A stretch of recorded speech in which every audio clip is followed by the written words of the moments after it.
Hello, Cubs fans, and welcome to a brand new edition of Cubs on Tap. I am Ron Luce. I am joined by two of the boys this evening and a familiar yet not so familiar face of Cubs on Tap, but we'll get to that here in a second. I'm joined by Tyler and Juice tonight. Gentlemen, how are you two doing this evening? We are Joey-less. Hashtag Where's Joey's in full effect, but how are you guys doing? Man, I'm good. Dude, February 14th, 15th, pitchers and catchers report. We've had it marked on our calendars. Yeah, it's not like opening day, but it's just enough to get you excited for that. It's almost here. But I'm good, guys. I'm good. It's good to talk to you guys again. Yeah, it's good to see you, man. Juice, how you doing, buddy? I'm okay. I'm battling some illness. So today is my bullpen day or my short start or who knows. So if you see me just drop off of the screen, it's because I'm starting to lose the voice. I can go in like short spurts.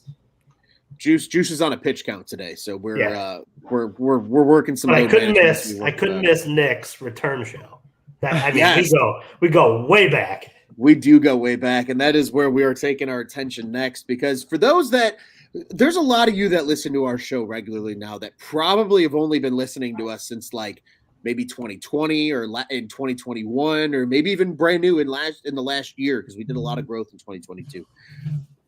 If you've been listening to this show since 2019, you will recognize our co-host this evening. If you are not, then he is completely new to you guys. We are welcoming back to the group, to the panelists. He'll be with us throughout the season again. He is back after a few-year hiatus. Nick, how are you doing, buddy? What is up? How's everything going? I'm doing great, boys. It's good to be back. I'm excited for another season of baseball. Hoping that, we do a little bit better this year. The roster looks a lot better. I'm excited. Like you said, pitchers and catchers reporting. I just got the goosebumps for it. I'm pumped. We are also pumped, man. And so for anybody that doesn't recall Nick, so Nick did shows with us when we were just a podcast back in 2019. Like for the longest time, it was just Juice and I that were like part of the original group. Nick is back as a part of that original group. And Nick was our late night Cubs on Tap guy. For anybody that doesn't know, we used to do like if we had to do a late show for some reason, Nick was the guy. Nick was always on. He was out at the time in Arizona. You've since returned back to the Chicagoland area in the Midwest here. But Nick and I did a show at 3:30 in the morning Chicago time after the Bears lost to the Packers on opening night for the 2019 NFL season. Because I had just gotten home after a long night of watching the Bears lose. And I was like, oh, do we do a show? And Nick was like, yeah, man, I'm up. But like, hey, here's this, here's that. And we did the show. And I was probably in no shape to do the show in all honesty. But we got it done. And again, that was back when we were just a podcast. And but Nick's back. Nick's back to do some live shows with us, man. It's good to have you back, sir. We're gonna have a blast this season. Quickly to the comments here before we dive into all the juicy stuff. Our friend Jeremiah, he says, "Hey guys," and Jeremiah's got some news. He actually pre-warned me this before the show, but he's gonna be at the game on April 1st. Nice. He's going to Wrigley Field, coming all the way up from old Louisiana. Down south. He's gonna venture. I will be at the April 1st game for certain. So Jeremiah, let's get together. Let's say hey, let's chat. We'll have a beer. We'll hashtag crack them and celebrate the Cubbies starting the baseball season. And do we want to announce that our little opening day, our little opening teaser, day, or do we want hooligans, little shenanigans, our little hooliganisms, little breaking news? Do we want to, or do we want to wait on that? I mean, Ronald, you are the leader of the pack. Yeah, we can tell people. I mean, we've been hinting that we're going to opening day. Yeah, but I mean, we haven't like. Yeah, see, but we haven't like screamed it from a mountaintop. Like, no, that's true. We have not. We will also. Yes, we will be at opening day. The whole crew is going to be there for opening day. I don't know what everybody. We haven't we haven't thought this far ahead, as I clearly didn't on what I'm trying to say, but for sure we're all there opening day. I'm for sure going to be there on the Saturday game as well. I will for sure be there. I don't know who else is all going to be there, so we're still figuring that out. But for sure, I'm planning the opening. I've never been to an opening day, so I think it's time. It's just time, Ron. It's just time, Juice. It's time, Nick. It is time. Yeah, it's time. It's just time.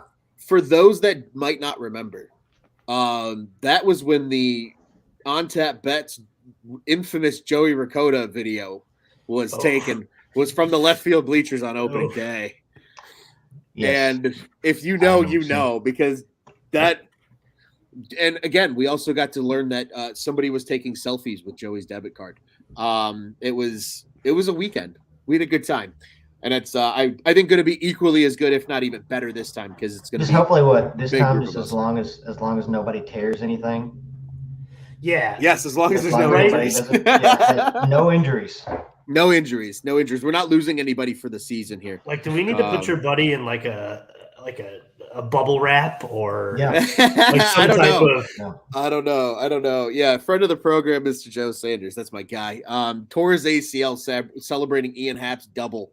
That ultimately was the go-ahead double on opening day. Which like so funny. Like, let's just talk about how it's game one of 162. He was our Kyle Schwarber. We lost him. He's right. We lost him right away. Yeah. Lost him for the season. Ian Happ double, right?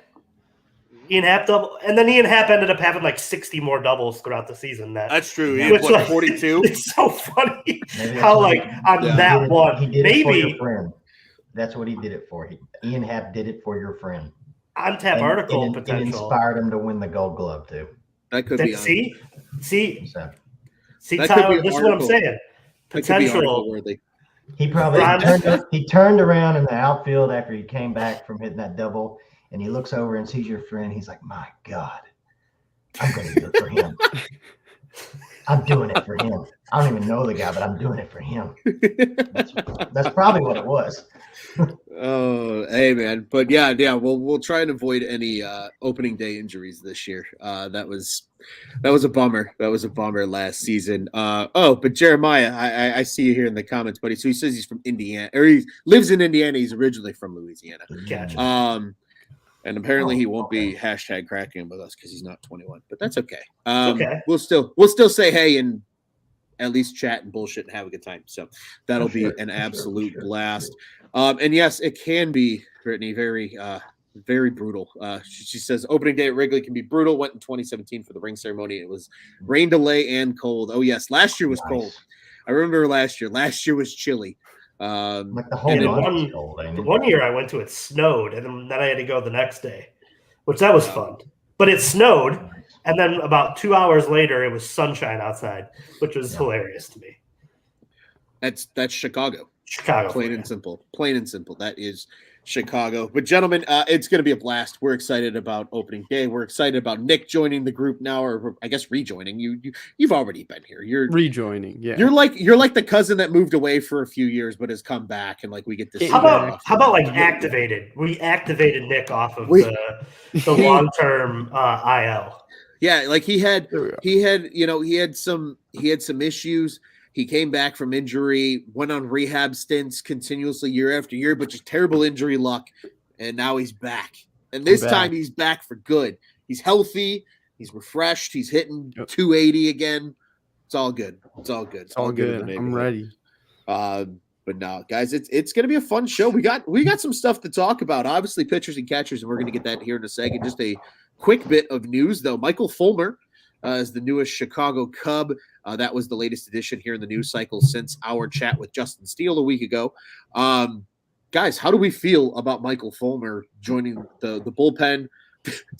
Tyler with the quick thumbs up.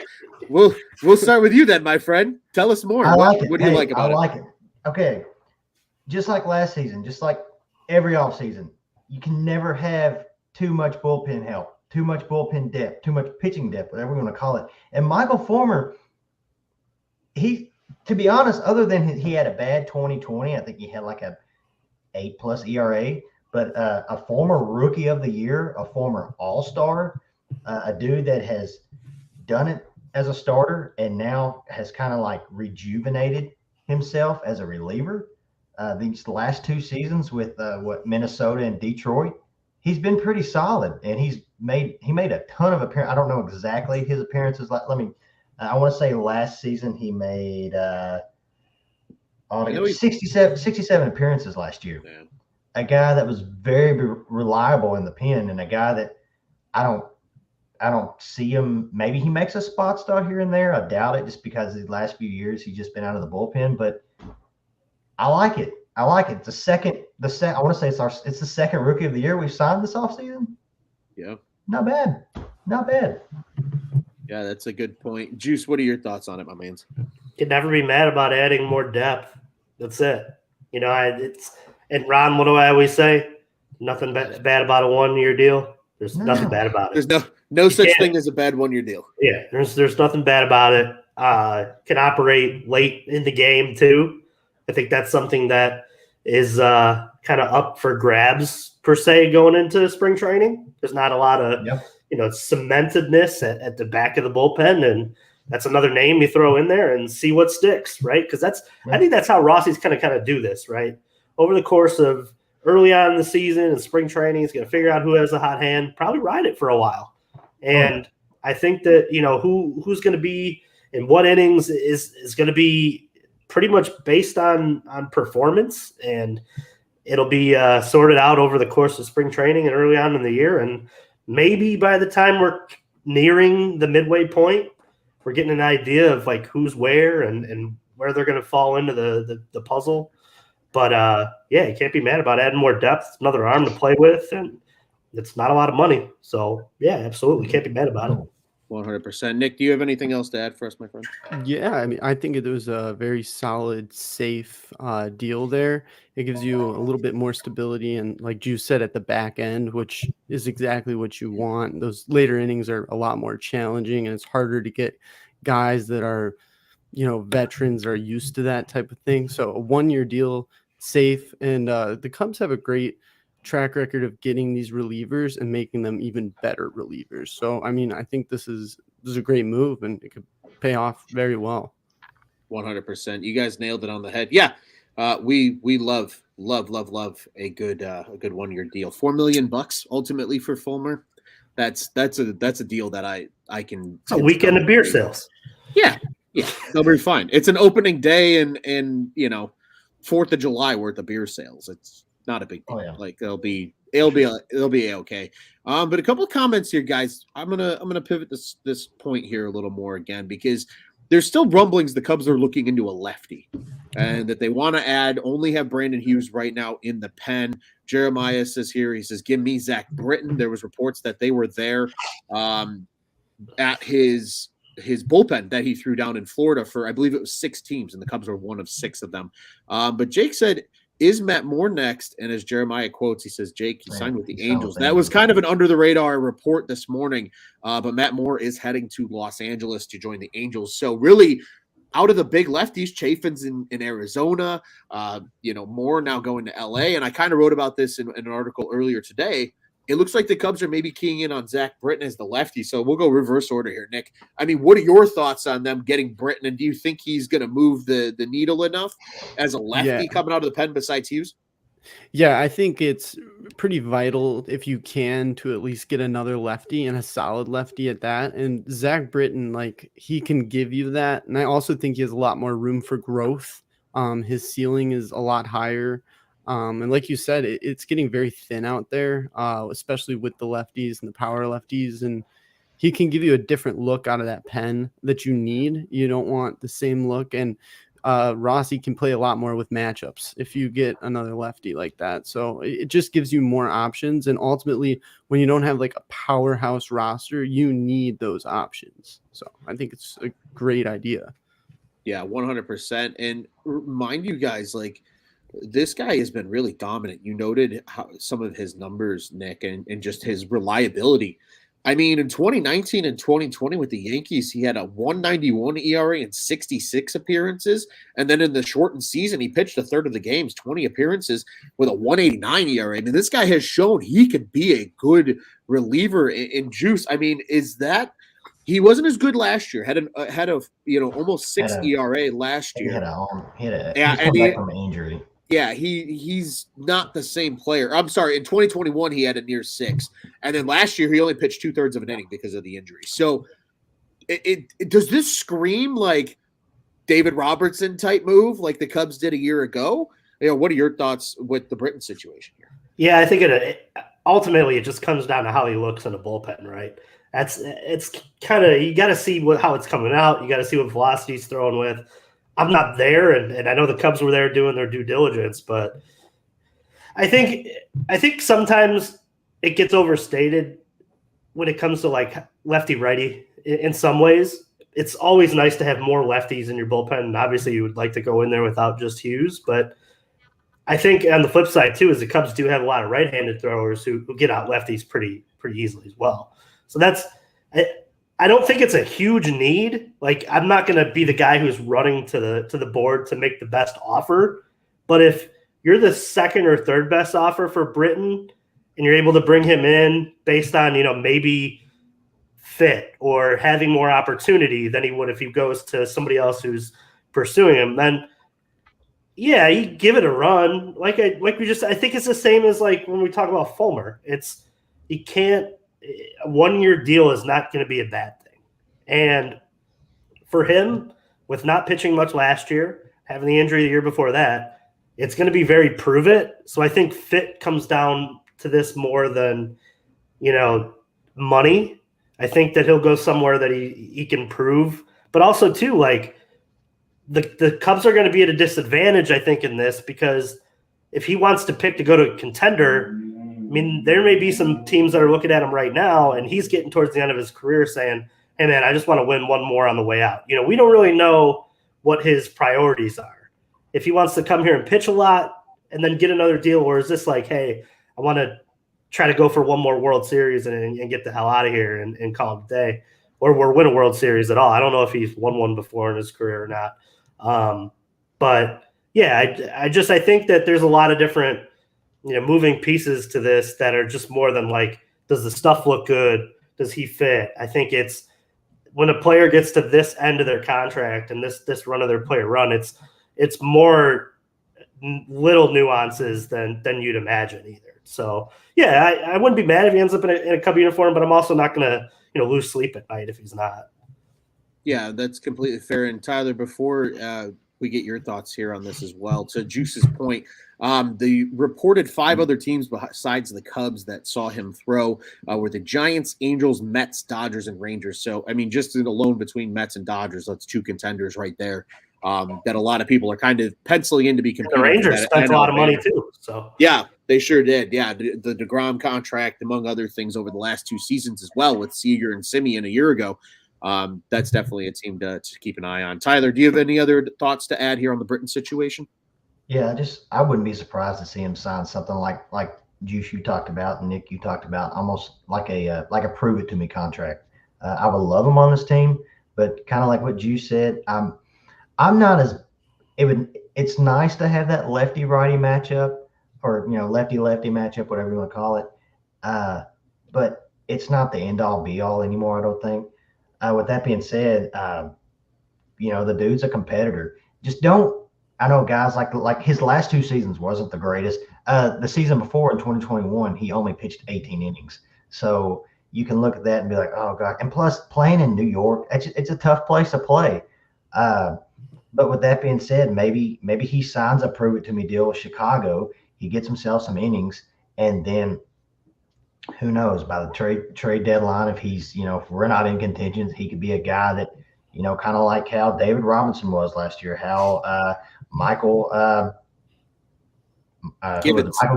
Givens and a few other guys. Maybe it turns into something like that. But the dude's a competitor. The dude's a freaking, multi-time all-star.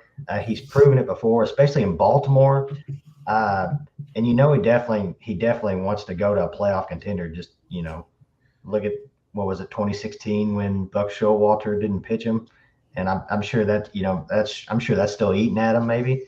But yeah, Zach Britton would be great, but I don't want to give him the whole bank for him. Yeah, 100%. No overpayments here. I completely agree with that. You saw what they got for Fulmer. I can't imagine he gets that much more than Fulmer. And- Probably something pretty comparable. And Ron, are they close to the competitive balance tax, like the upper echelon of that competitive tax? The Cubs got to be close. They are. They're close, but it would be they can still fit. And I think this is even after the Fulmer deal. I think as long as it's in the ballpark of what Fulmer got, I think they can afford it and not exceed that tax. Right, but then I don't know. I always thought rule of thumb was leave $8 million for the trade deadline too, if I wasn't mistaken on that too. So they may be right up against it plus their $8 million. That it's just splitting hairs here. But I was just curious like how this would fit in. Their future plans, and if they wanted to make a trade and bring a big name in at the deadline, they could obviously go into that tax, which they'd have no problem with. But then again, you're talking about international money at that point too that gets affected and draft picks. Plus on the Brett, going back to the Britain news or the Britain stuff real quick. I believe was it yesterday? Jed talked about wanting to build pitching within a lot, which is I know we had a lot of signings last year, but we kind of did the same thing last year too with a lot of these guys that we built from within, So maybe they see a guy like what Jeremiah's talked about here in the comments about Braylon Marquez. Maybe they see something in a guy like him, like a guy that's had so much promise and so much potential, and we've heard about him. Maybe this is his time. Maybe there's somebody else that we're not really even talking about in the organization that they see him as a guy that maybe he can be a difference maker. So who knows? Maybe like we talked about, they may throw a little bit out to Zach Britton, and if he takes it, he takes it. And if not, it's like, okay, no big deal. Yeah, and I think that's a good point because there has been a lot of that chatter around certain guys, and you see a lot of people, especially the Cubs on deck guys, Greg Zumock, Greg Huss, who our boy Booge in the comments, he interviewed him over at Dingers. If you haven't seen that show yet, be sure to go watch it. That was an awesome interview. I haven't finished it yet, so I'm excited to finish it. But that was an incredible interview, so go check that out. And then friend of the program, Brian Smith, right? You see a lot of these guys talking, throwing all these names out there of these homegrown talents that could be on the horizon. And I'm going to steal a name from our friend Rachel over at UK Cubs. She mentioned Luke Little as another potential left-hander from in-house, a big power lefty. They got him in 2020 in the draft. Was he the guy that had the video that went viral? He threw 103 or 104 miles an hour. Okay. That's Little. He's a monster. He's like 6'8", too, I think. He's a big dude. Yeah. Maybe that's a guy that he was on the cusp already last season. He was already in AAA. He was pitching a lot out of the pen in AAA. Like, maybe that's a guy that we're seeing, right? Like, maybe he's that answer. Maybe it is Braylon Marquez. Like, I think that's something to certainly consider. I could see an event to kind of Juice's point where if they can get Britton on a really, really, really, really friendly contract, like $2.5-3 million, even if the deadline comes and they want to add a name, if there's guys coming up through the system that are going to be like getting close, right? You can still flip Britton and be buyers, right? I mean, there becomes a lot more wiggle room when you have those options from inside. And Jake in the comments says, PCA said Luke Little is the nastiest dude he's faced. So Little really could be a name that we see from this year. Because I agree. If you look at one thing that some of the best teams in baseball do is they have homegrown bullpens. Cleveland did it all the time. Look at the years that they beat or they lost to the Cubs in the World Series. They had a homegrown bullpen, right? Like Miller was the only big gun that they went out and got that year. They had a homegrown bullpen. They have for many years. When the Royals won it in 2015 and they were and went to it in 2014, they had a homegrown bullpen. Homegrown bullpens is a cheat code in baseball because then you can overspend at all your other major positions if you can develop nasty guys to fill out that back end of your rotation, or pardon me, of your bullpen and of your pitching staff as a whole. So it's going to be something really interesting to see. I definitely think there's a lot of options here. They obviously went and saw him throw, kind of to the point. Maybe they didn't like what they saw. Who knows? So a lot to it. But let's kind of keep transitioning, guys, because, again, pitchers and catchers have reported. They reported on Wednesday. We're recording this show on Thursday. And there's been a lot of quotes and stuff coming out. Obviously, there's a ton of hitters already down there getting their work in with a lot of these guys. Like, there are not many guys on this Cubs roster that are, when the players have to show up, they're showing up. Like, most of these guys are already there, which is awesome to see, first and foremost. And there's a lot of excitement building, especially around this pitching staff this year.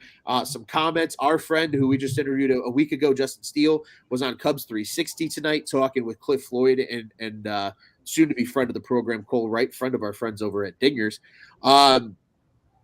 He was talking to them. Stroh talked to them today. That Sanker's going to sank. All right, boys. That's going to be – I'm going to be screaming that from the rooftops all season long. Is that Sanker's going to sank? Because if Marcus Stroman's got the sinker running, he's got a Gold Glove middle infield taking care of business behind him for turning two. So that's going to be a ton of fun. But, gentlemen, initial thoughts just to pitchers and catchers reporting. I know we're all excited, right? We can establish that baseline. But I'm also intrigued, too, here, and maybe this is something you guys can throw out there for me. Is there one guy that has been a part of this reporting group, whether it's a relief pitcher, a starter, even a catcher, that's really kind of caught your eye coming into this season, especially into spring training? I'm going to open the floor to anybody that's got a thought here.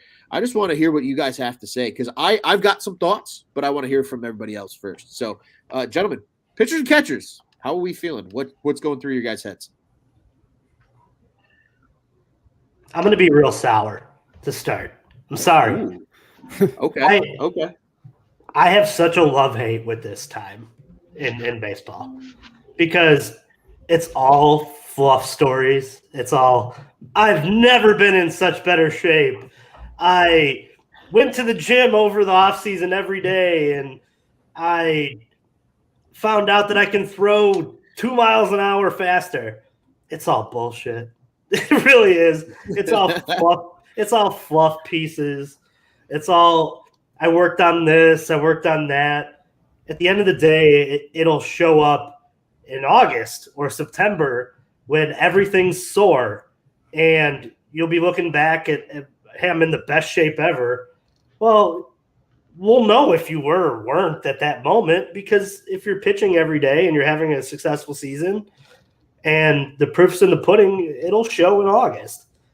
I love baseball, and don't get me wrong, I love pitchers and catchers reporting.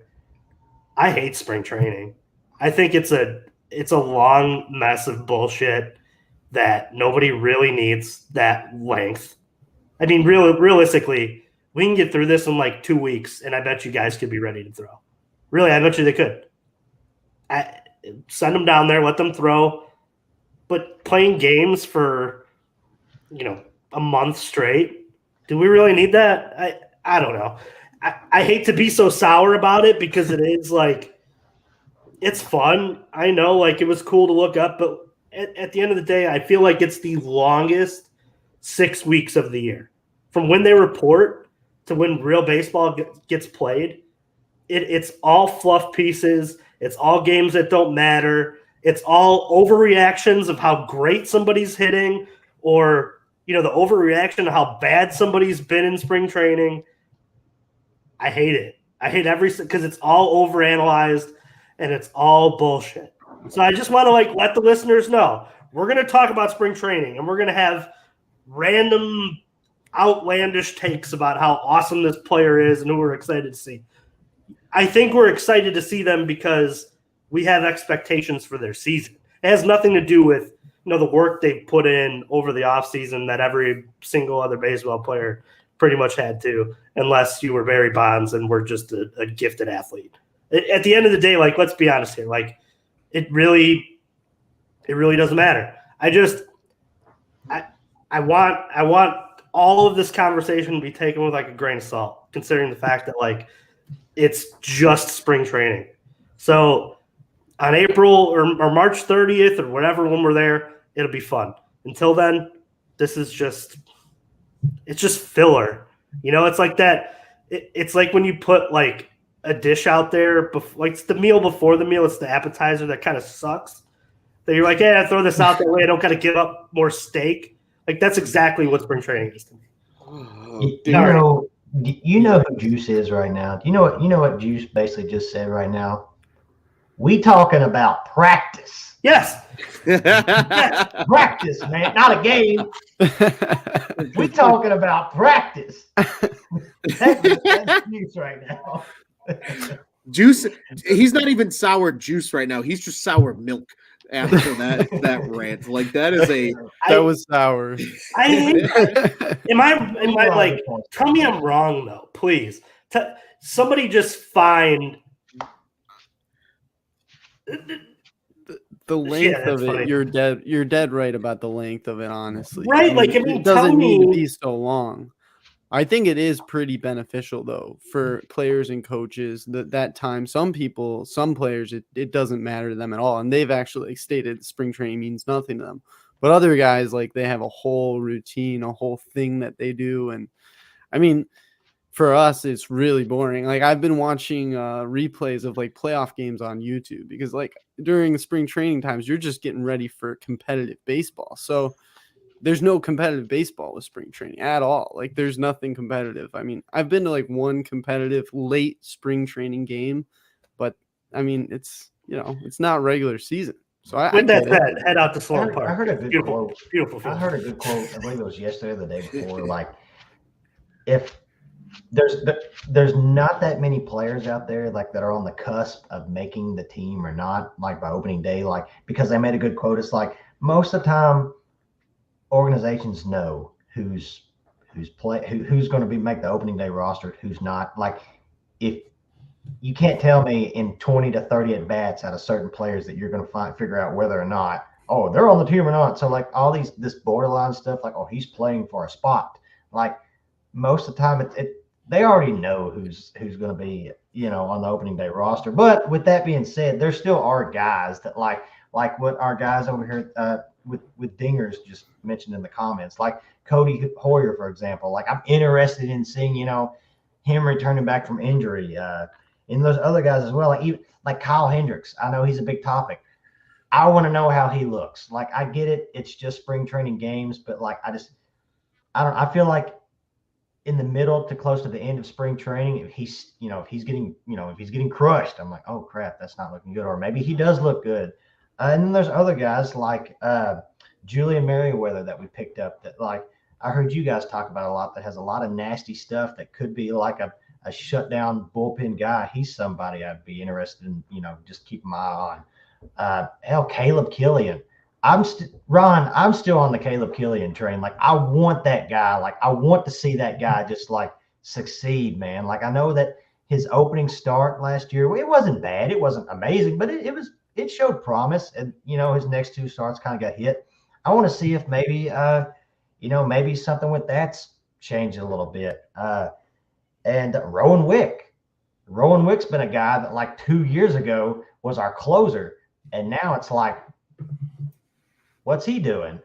And like we talked about earlier, I kind of want to see if there's any lefties out there like a Braylon Marquez or somebody, or like a Luke Little, or even somebody else that Brandon Hughes, obviously, but like, is there somebody else that we could keep our eye on that if we don't sign Zach Britton, maybe there's somebody else they're working with. So like those guys, I'm definitely interested in seeing if whether or not, how their rehab's gone, how they have bounced back to see, just how healthy they are. But guys like, Marcus Stroman, Justin Steele, we know they're going to be in the rotation on opening day. We know they're going to do their thing on opening day. So those guys, it's like I'm not quote unquote worried about, but it's these other guys like Hoyer and Hendricks and everybody else that we had questions at the end of the year. Even a guy like that we talked about a lot last year, Javier Assad, that kind of we don't talk about much anymore. Maybe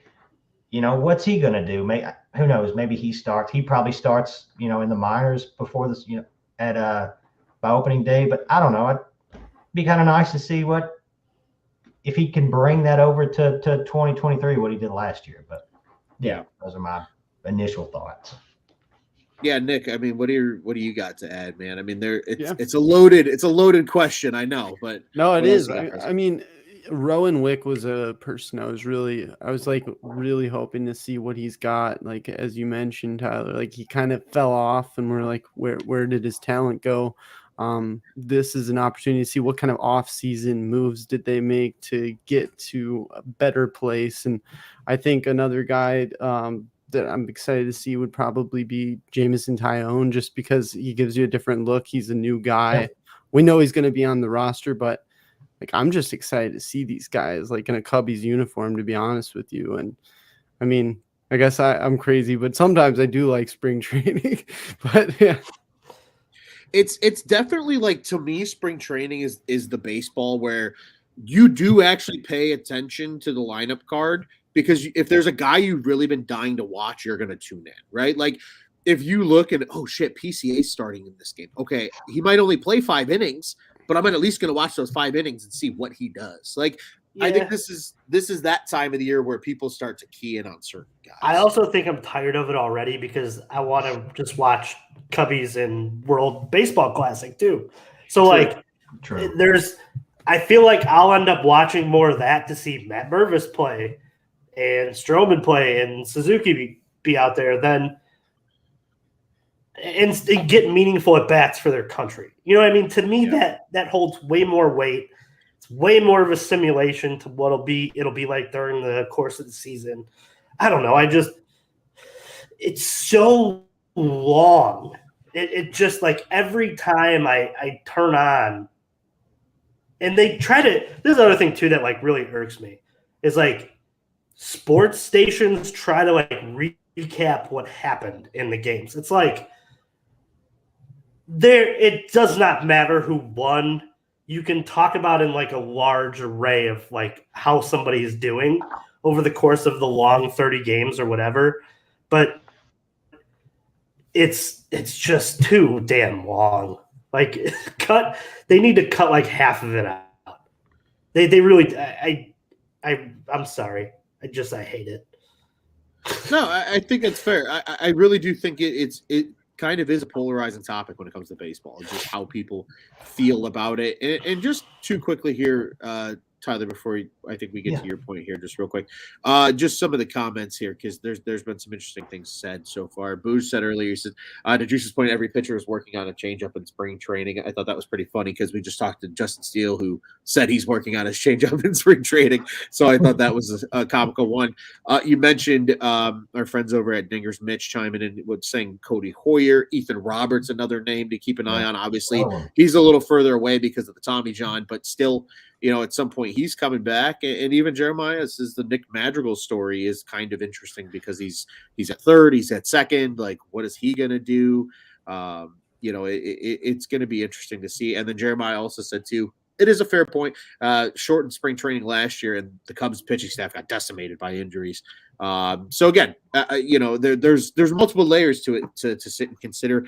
Guys, I know for me personally, like, I think what I'm most excited about is just like, it's just like it's on the horizon. You know what I mean? And yeah, it is long, and it's kind of nice just having it in the background though, because it preps you for like, okay, baseball's coming, right? Like it's kind of the proverbial like light at the end of the winter tunnel. And that was actually the verbiage I used in my article earlier. Like, that's kind of what spring training is for me. Like, it's a long motherfucking tunnel. Like, for somebody like me who doesn't like to fly, like, the 2-hour flight's really fucking long. But, like, I'm going to be super excited when we land and you get to go do all this shit that's on the other side of it. Like, we're mid-flight right now. Like, that's what we're doing. We're, like, gearing up. Like, they're currently sitting in the aisle, and they're being all ridiculous with the, you know, the blowing into the things to inflate your life vest, even though you're not flying over water. And, you know, that you got that one guy that's on the microphone that's making jokes and shit or talking in funny voices. We see it all the time on social media. Let's be honest. Like, we're in that part of the flight. Everybody's like, ladies and gentlemen, welcome to United Flight 1965. We have a beautiful Arizona destination in our future. Like, we're at that point in the flight, right? Spring training is just a flight to get us to opening day, because Opening day is going to be a blast. Like we've already talked about, like that's for me the biggest thing. I will say one thing I am really intrigued to watch. I think the World Baseball Classic is going to be a lot of fun too. So I'm glad you brought that up. That is going to be very enjoyable to watch. I am super duper excited, and I'm going to give Jake Bunowski a lot of credit here because this stemmed from his interview. He talked to Greg Huss, and Greg Huss still believes that Brendan Davis is the number one prospect in the Cubs system. And you got to go listen to his argument. Again, go listen to the podcast. It was a great show. I am actually intrigued to see what Brendan Davis does because I think they're going to give him every opportunity. He's not to the same level, but this is like maybe like 60%, 65% of like at least how much I'm going to be like eyeballing the situation of like KB in 2015 in spring training. Like, what are you going to do? Are you proving, like, do you come out and rake in spring training and everybody goes, son of a bitch, maybe he is ready. Maybe we do see Brendan Davis this year.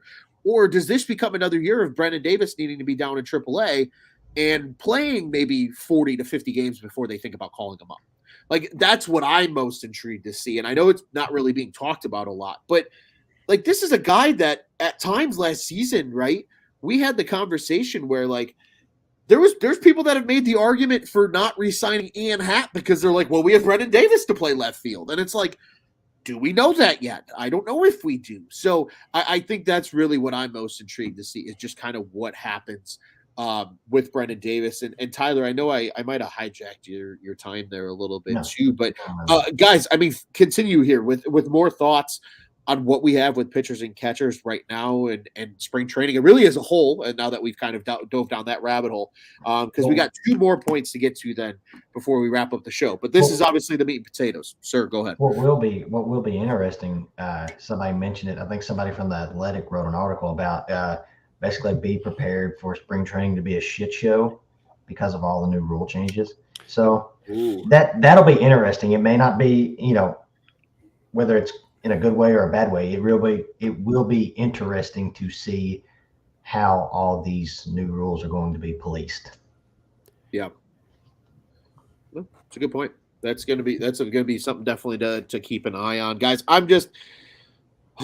We're getting there. We're slowly getting there. Baseball is almost back. Opening day will be a blast. It's just, again, we're on the flight, and I'm just gonna sit here and twiddle my thumbs and listen to my music for the flight, just waiting for baseball to get here. But guys, a couple things that have been going around the Twitter sphere here over the last 24 to 48 hours now. The first one, for whatever reason, I don't know what sparked this within Cubs Twitter. Like, there's some nights I go to bed and I wake up and like something's going on in Cubs Twitter that I don't entirely understand as to why, but it's happening. This time around, it was, what are you going to do when Wilson Contreras first comes to Wrigley? Are you going to, and a lot of people are, I'm going to boo him. I'm going to let him know. And then you get the people rebuttaling, oh, well, he's going to, you at least got to give him one round of applause. Like, this guy is was part of that 2016 team. He was a mainstay for a number of years here with, the Cubs. And I have my own thoughts on the situation, and Nick, I want to hear from you first here. Like, what is your take, I guess, on it? Like, what are you going to do when Wilson Contreras returns for that first series with the St. Louis Cardinals? And what do you think sparked this? Because I legitimately am curious as to like, it's the term like, where was the lightning strike that started the fire? Like, I don't know where it started. Honestly, I think that Wilson Contreras has always been a fiery type of player. I mean, he has a lot of emotion. Before it was even a thought that he was going to be traded, I always said one of the worst case scenarios could possibly be is he goes to the Cardinals or the Brewers. And the Cardinals was actually my worst nightmare, so that came true. But I mean, I'm going to stand up. I'm going to clap. One of the reasons why is because he's been a competitor. He loved the Cubs. And I mean, my opinion was it was a crime that we didn't keep him because of just his passion for the organization and the fans. And he knew what it meant to be a Cubs fan. And I mean, it's rare that you get that type of player that wants to stay and just finish their career no matter what. He even wanted to like stay when he knew we weren't the best of the best. So It's sad. I'm gonna stand up. I'm gonna clap for him because I'm not gonna boo that guy. You don't boo him. He's pretty much a Cubs legend, kind of. So, Tyler Juice, what do you guys think on the situation? It doesn't bother me. Kind of like what Nick said. It's like, what do you expect him to say? He's always been a fiery guy. He's always, he's been a shit starter. That's who Wilson Contreras is. And it's like, okay, as a Cardinals fan, especially like, because I'd seen a tweet earlier about how in an interview he talked about he's gonna basically, make Cubs fans cry for years to come. And it's just like, maybe that's what sparked it. Maybe that's what sparked people to say that, as far as booing him and stuff like that. It's like, what do you expect him to say? Like, I mean, look at Dexter Fowler, who went over there, and basically it almost seemed like, man, I miss where I was and where I'm at now. Like, gosh, these guys are rough, blah, blah, blah. It's like, what do you think the St. Louis fan base would say if he didn't say something like that? If he kept on saying, well, I really like my time there and I'm always going to blah, blah, blah, appreciate them and yada, yada. It's like, no, he's a fiery guy. So like Nick, I'm going to stand up. I'll probably clap probably 6 times. And then I'm just going to hope he strikes out every time. Whoop-de-doo, But just like the fact that, and I've seen like a lot of people, I've got a couple of Cardinals friends that are, Cardinals fans that are friends of mine that, like, same thing. They get on their little Twitter box and want to talk, hey, look at this, Cubs fans, blah, blah, blah. And it's like, you guys literally have nothing else going on in your camp. That's all you're doing is, hey, look, we got Wilson Contreras. Look at him in red. Look how he looks in red. Like, okay, cool. Like, fine, whatever. So go ahead. They can keep doing that because there's literally nothing else going on in that camp. Oh, we've got Jack Flaherty coming back. Like, cool. What can you do? Like, what else did they do this offseason? So, like, I'm not sitting here like, talking crap or nothing. It's just, I'm just stating the facts. So, yeah, it doesn't bother me. I'm not going to boo the guy, whoop-de-doo, because, like, once again, what Nick said, like, I appreciate what he's done for this organization, and yeah, like I said, I'm gonna applaud him just for a little bit, and then hope he strikes out every time that he faces us. I do thoroughly love like you actually counting how many times they're going to clap for him. I appreciated that, watching that thought process occur of the like. Yeah, 6 times. Yeah, 6. Yeah, because I don't want to stand up just the whole time, just it's like, and I don't want to sound like a homer or nothing. So, like, just a couple times, like, yeah, okay, all right. Now, strike out. Juice, what do you think? I think both of them put it perfectly, to be honest with you. I'll clap. I mean, yeah, he was a staple in Cubs history, right? I mean, he definitely played how you want a Cub player to play. You could definitely say that. Do I think that the Cardinals are going to be getting the same caliber player? That's to be debated. That absolutely, because when you look at the aging of a catcher, who knows how much longer he'll be able to do that? Who knows? And his injury history isn't clear. Who I hope it doesn't happen, because I don't root for injury, and I hope that he, is able to play. But I'm going to be honest with you, like, a lot of Cub fans were like, bring Wilson back. I get it, especially when you look at like what catchers they ended up with in the offseason. The Cubs that, Tucker Barnhart and, Yan Gomes, not world beaters, but there's other ways to win baseball games. And the flip side of that too is I would rather have that space open right now and have the ability to add at that spot too, if need be, than to have a question mark in terms of health that Wilson Contreras can be. He's great when he's on the field. When he's healthy, but he's very rarely healthy. And when he is on the field too, he's not the best pitch framer, and he doesn't do the best, he doesn't help the pitchers as well as the guys that we have now, which for the Cubs with a young potential pitching staff coming up, guys like Wisniewski and obviously our boy Justin Steele, like that's valuable. And not to say that Willie doesn't do a good job handling a pitching staff, but he doesn't do a great job at it. He's not elite in that sense. And yeah, I'll definitely clap for him. But after that, I think it'll be interesting to see how his Cardinals career plays out, because it's either to me, I think it's either it's going to be really great for him down there and will revitalize his career, or we're looking at another Dexter Fowler situation where he was atrocious around his stint in St. Louis. And that I don't want to see for him, because that was brutal for Dex. And he probably, if you get him some truth serum and sit next to him in a bar, Dex would definitely say it. It'll be interesting. The first slump he has, I'm going to get the popcorn ready, just because it's going to be interesting to see how they react to that. It really will. Let's say he goes April with, 2 home runs maybe and hovering around a 200 batting average. It'll just be interesting to see what goes on in St. Louis land, or whatever they call it. Yeah, I what I'm curious of, are any of you guys gonna boo him? Like, No. never? No. Okay. I'm glad you guys say that, because one thing I saw a lot of was everybody's, I'm gonna boo him every time he comes up to bat, like nobody gets special treatment, blah blah blah, whatever.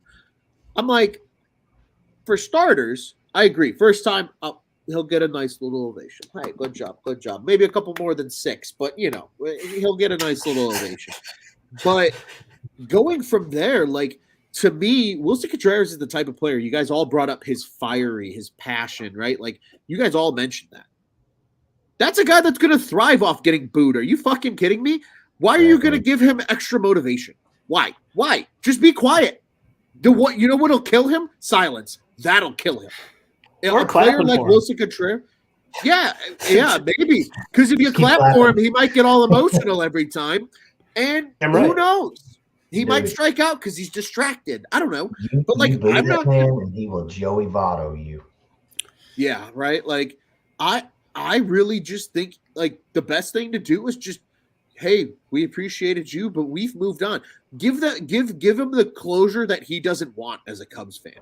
Like, that's really what it is. It's the ex that like constantly wants to be on your mind, but like you're like, no, I've moved on from you, and that's gonna eat him alive more than, oh, we miss you, or boo, we're gonna boo you. He wants the reaction. He's gonna thrive off the reaction.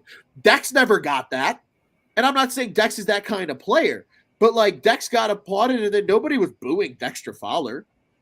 Like, by booing a guy like Contreras who like gets extra motivation from that. Like, why do you think he played against the Brewers so well? Because they boo him all the fucking time when they're in Milwaukee. Yeah. Like, he thrives off of that. Don't give that to him. Just, hey, man. Kill him with condoms. Yeah, we've moved on. We appreciated you. Our relationship was great. Those vacations we took, all the nice things you said, the great memories we made. It was beautiful. It was beautiful, man. But we've moved on. We have a new girl now. She's great. She loves me for me. She was there for me more often than you were, because Wilson Contreras never caught more than 138 games this season. That happened once. Other than that, never more than 130 in his entire career. Like, that's what will make Wilson truly cry. He doesn't want the Cubs faithful to move on from him because he loved it here. That's fair. But if you want to be the most strategic Cubs fan, just shut the fuck up and don't do anything. Yeah. If you really want him to cry, you could be like, and hey, this new girl that we just picked up, she has a gold glove. Oh, it's gonna be something. Yeah. It's gonna be something, man. And kind of along those lines, while we've got the motivation kind of in the wheelhouse here, non-Cubs related, but it's within the NL Central, and I think that's why it makes it worth noting, because it's kind of a two-parter of things you can focus on, in my opinion. First off, Corbin Burnes went very, very, very public today with comments about the arbitration process with the Milwaukee Brewers. And to sum it up very shortly, he's not happy with the Brewers. That's just what it is. And it wasn't over a ton of money. First off, the point that it makes is don't ever let your star players go to arbitration, because if anything, it's just going to destroy the relationship more than it's going to heal the relationship. I think we saw that a little bit with, guys like Contreras and some of the other guys that kind of got to that arbitration point. It's not good for anybody. Let's just call it what it is. Let's call a spade a spade. We'll get the first Ronism of the night. But on top of that, now let's be honest. The Juice, you mentioned it in the pre-show when we were kind of just BSing before you yelled at me to hit the live button. Like, he probably wasn't going to re-sign in Milwaukee anyway, but now he's for sure fucking not re-signing in Milwaukee. So this is why I want to open it up to you guys. And Juice, we'll start with you because I know your voice is starting to go, buddy, in case you have to hop off. Like, what is your thought on this Burns situation? Because I think it's just, again, I have thoughts, and it might involve me doing a little screaming. So I'll hold them in for a moment because I want to hear from you guys. But, like, what are your thoughts on the situation at hand, Juice? I always get, like, the baddest reactions when I definitely, like, give my opinions on this, because if I'm a major league team, I play the system the way the system's built. And sorry if that's the case. Like, to me, Corbin Burns should be upset with the player for the MLB Players Association, because they should be negotiating better deals. On the flip side, if you're Milwaukee and you're fighting over this little amount of money, either you're that up against the payroll and you want to compete and this is a problem, or it's petty. And that's the problem. It's two ways. It sucks for the player, and it always is going to suck for the player, but it's the game that has to be played because those are the rules that are being made, which absolutely sucks, because if you're a low market team like Milwaukee, you got to play it right. I mean, you don't have, the huge baseball payroll budget with the huge $1 billion owner behind it to prop it up. You just don't. You got to play the game, especially on one of your better players that is up for arbitration. That now the shitty part about it is that they took him away from his family during like a holiday. Like that's ridiculous. Like, plan it out to where the hearing is a different week, or have it be settled prior to that, and actually think about, the player to his family and have that consideration. That's where I'm like, that's bullshit.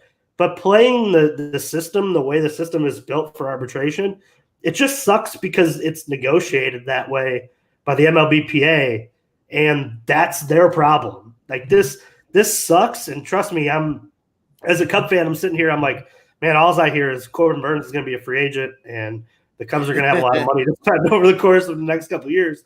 And I would love to see that guy pitch at Wrigley Field every fifth day.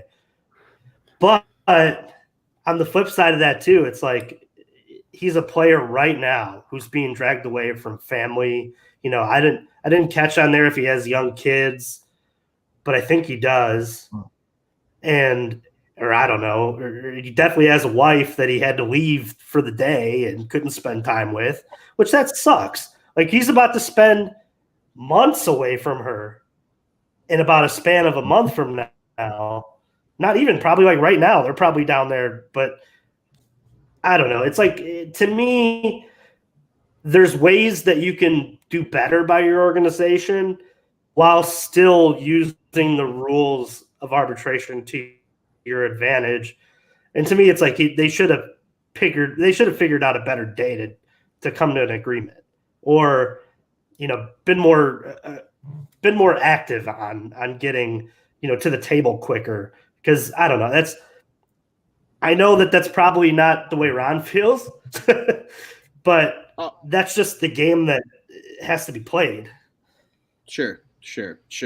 Tyler, I mean, what do you have on this situation here with Burns? The Brewers? It just shows the ugly side, the business side of baseball. Like, Juice, you basically said it. this dude has been their best player, arguably their best player. Won a Cy Young just 2 years ago, and we're talking about $750,000. It we saw it this past winter with a lot of our players. You mentioned Contreras, Hap, all of them. It's like when you go to arbitration, especially with a guy like Corbin Burns, it's like a slap in the face because it's like the writing's on the wall. If especially with him, if he's going to arbitration, oh, you don't think I'm worth this extra $750,000? Even though, let's just we'll talk about them for just a second. Even though we're paying Christian Yelich out the ass to hit barely 200, and you can't pay me $750,000 to So like, and I say this, and I know Jed and these guys, like, they're going to do the same thing. I just wish like our front office would see this. Like, it's a prime example of what could go wrong. Like, I hope they don't do this to a guy like Nico Horner, like wait it out and just say, well, and because if you don't know, if you go to arbitration, the arbiter, he's not a baseball guy. The arbiter is the guy that, like, he looks at you, you're a number. Here's these numbers. Here's what you've done. Here's what these people that have been paid according to, what you've done compared to what you've done. This is what, this is what you're worth according to this paper. So like, or these stats, whatever. So it doesn't matter what you've done. It doesn't matter how well you're loved by fans, blah, blah, blah.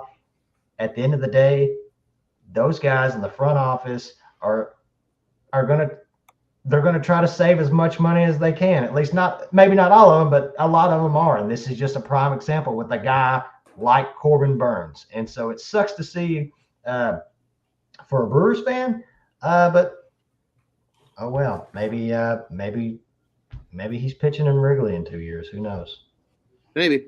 Nick, anything else to add? Yeah. Like you guys were saying, these are the kind of moments that kind of take away the magic of baseball a little bit. You kind of remember it's a business, and some businesses are more greedy than others. And to do that to someone that gave what he gave to them, to the Brewers, and such a little amount of money, it's like you said, Tyler, it's a great example of don't make the same mistake if you're the Cubs front office. But I mean, as a Cubs fan, I actively root against the Brewers and all Brewers decisions. So, I mean, I'm happy. I hope that, he goes somewhere where people treat him better and come to the Cubs, come to the north side. The fans are better and everything like that. But the Brewers are a small market. I think that was a bad decision by them. He's a solid arm, and they've relied a lot on him to kind of build around that rotation. He's been the anchor some years. So it's honestly, like, from a standpoint of emotions, it's just wrong to do like at this time and take him away from his family like that. And I'm glad he's speaking out and not doing what a lot of other guys in sports do and just, stay poker face. I like the emotion, and I think it's good to hold the organization accountable, especially when you have like an arbiter. It's numbers. It's clear. Like, it's totally almost disrespect in a way of letting it get to that point. So, I mean, overall, I hope, like you guys said, I'd like to see him in a Cubs uniform eventually. Yeah, and I can see where both of you guys are coming from right on this, because I agree with a lot of those points. I agree. It's not a good job by the MLBPA to let this kind of shit have to happen, and maybe the arbitration process is worth getting rid of. I know they've tried to amend it with like the pool of money to award guys more, if they're doing well, and like that. No team's gonna fucking do it. Yeah, no team's gonna do it, because again, at the core of it, like you guys said, it's a business, and it's tough for these like low market teams. The Rays went to arbitration with a lot of guys, but like, more often than not, for the Rays, the guys are winning, not the Rays. So I wonder if maybe they do it like, hey, we're doing it for the system. Like, we're going to tell this guy he's low ball. They come in a little bit higher. Oh, okay, we'll let you win, and like, we all stay kosher here. Maybe that's the case. I don't know. But when it comes to the Brewers, right, like you guys said, nobody likes the Brewers. And honestly, there's days where I get more mad about the Brewers than I do the Cardinals. And honestly, Good job, Brewers, because you've made me really fucking happy. You know why? Because you're a poverty-ass fucking franchise, and you're just continuing to show it. And it just makes me smile. It makes me grin ear to ear, knowing that you have essentially just written off one of your aces to leave when he's going to hit free agency. He's not coming back. Even if you decided to pay him the money you wanted to pay him, he's not coming back. He's going to look at your dog shit stadium that now requires $500 million of improvements because your poverty franchise can't afford to keep it up, and they're going to keep paying Christian Yelich. Yeah, you're going to keep paying Christian Yelich to be a painfully just average baseball player, and like Pete Davidson's, a better name in the world than he is, even though they're lookalikes. Like, you're going to keep doing that, and Burns is going to leave. And I hope Burns goes to the Cubs. You know why? Because I want him to fucking torture the Brewers for the rest of his career. For the rest of his career. Let him just be the biggest pain in the ass. Because if there's one thing that fucking miserable franchise knows how to do, is piss me off. You can't manage crowds. You charge more parking when the Cubs are in town because you fucking know it's the only time you make money. Good riddance. Good riddance. You finally did something that is up to par with how dog shit your fucking stadium is, how dog shit your fan base is, and how dog shit of a poverty franchise you are, by letting one of your aces get pissed off at you. Good fucking job, Bruce. You made my day today watching that video. Yeah. Fuck you. And fuck Ryan Braun. Yeah. God, I hate that franchise. I hate Ryan Braun so much. I hate that franchise. Fuck him. I'm so happy. Good job. Good job fucking it up. Yes, you keep doing that. That makes me so happy. But gentlemen, now that I got that rant off my chest, I had that one built up for a while. We haven't had a good yes, thank you, gentlemen. Mr. Boost says, "Oh my god, I love the Ron rant." And then let Ron cook. Hey, sometimes we get a good one every once in a while, and that was long overdue. But gentlemen, I want to open the floor again to all of you. We're over the hour mark. Any final thoughts before we wrap up and look ahead to another week of baseball?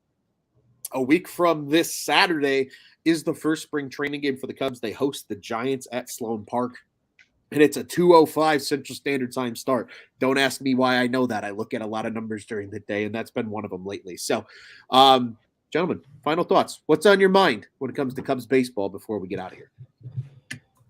Seiya Suzuki showed up looking like a freaking tank. I'm not saying it, but 40, maybe. I don't know. Wouldn't be shocked. Would not be shocked. Just saying. But yeah, excited to see what that guy's going to do. But yeah, showed up with freaking arms the size of, like, I don't know, Hulk Hogan. Probably can still run. Ready to watch the guy smash. I can't wait to watch him in the World Baseball Classic. But yeah, this got me excited. Mount Suzuki. It's erupting in 2023. Yeah, and Jeremiah was on the same page as you earlier. Nick, Juice, anything for us before we wrap this thing up? Yeah, I mean, I'm excited. We're getting the ball rolling. Hoping getting to regular season is going to be a lot more exciting as the weeks go by. I think we're going to have a better idea of exactly what we're in for the season. But yeah, it's Seiya Suzuki. I'm very excited about that as well. He looks like a tank. So I'm pumped, yeah. I like it. Juice. Really going to push the voice on this one, but Nick, welcome back, buddy. Tyler, always a pleasure to see you. Ronald, thank you for emceeing tonight.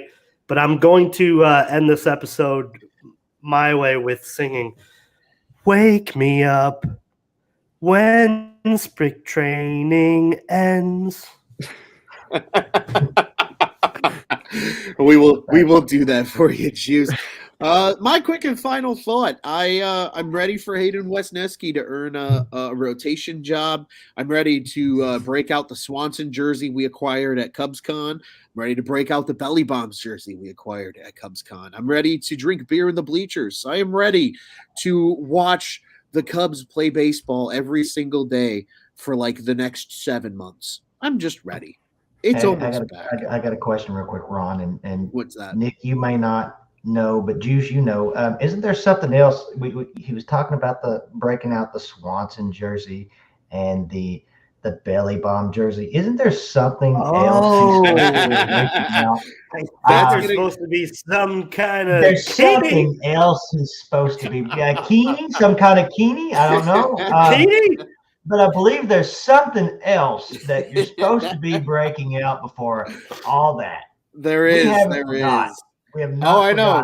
I know. It's going to get ordered tomorrow. It's getting ordered tomorrow. So either next week's episode or one of the ones following that, we will hold up our end of the bargain that was a bet I did not make, but that's neither here nor there. Joey said he didn't want to be volunteered for any goofy bets tonight. He's lucky we made it through the show without me bringing that up earlier, because I would have 100% found one.